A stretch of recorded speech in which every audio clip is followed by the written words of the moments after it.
You Facebook, you tweet, text, post videos to YouTube, and send instant messages. Life on the web is just a fact of life for teenagers. But for some of them, the fights, the gossip, the name-calling, the teasing, it's not happening in the halls. It's mostly happening online for everyone to see.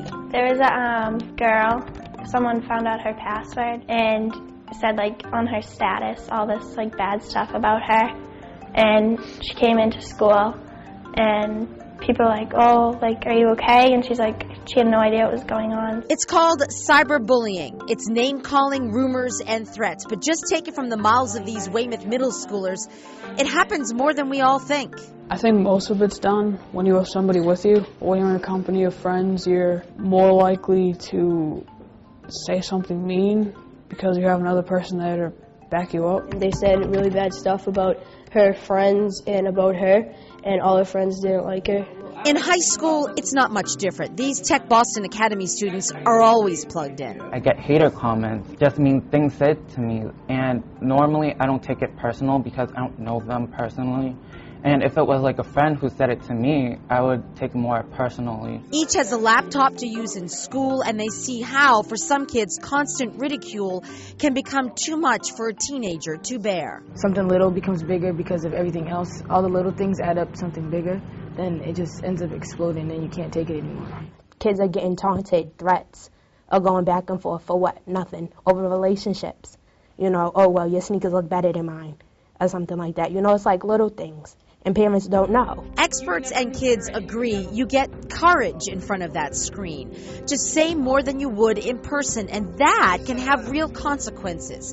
And if you think it won't happen to your kid because they have lots of friends, well, you should think again. They're best friends since they were 5 years old or 6 years old, and all of a sudden they get in a fight and one make up rumors about something that's inappropriate just to get back at them, and there's no better avenue to get back at them than the internet. Chip Yaton is the school resource officer at Canton High School and says this bullying is happening younger and younger, and a lot of parents just don't realize what's going on.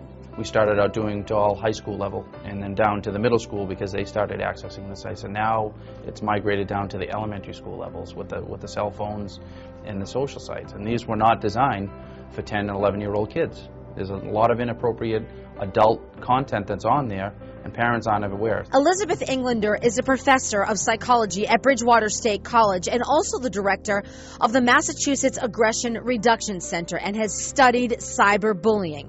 She says 60% of kids reported to her that they've been a victim of cyberbullying, and that more than half of the teenagers say parents put no restrictions on their internet use at all.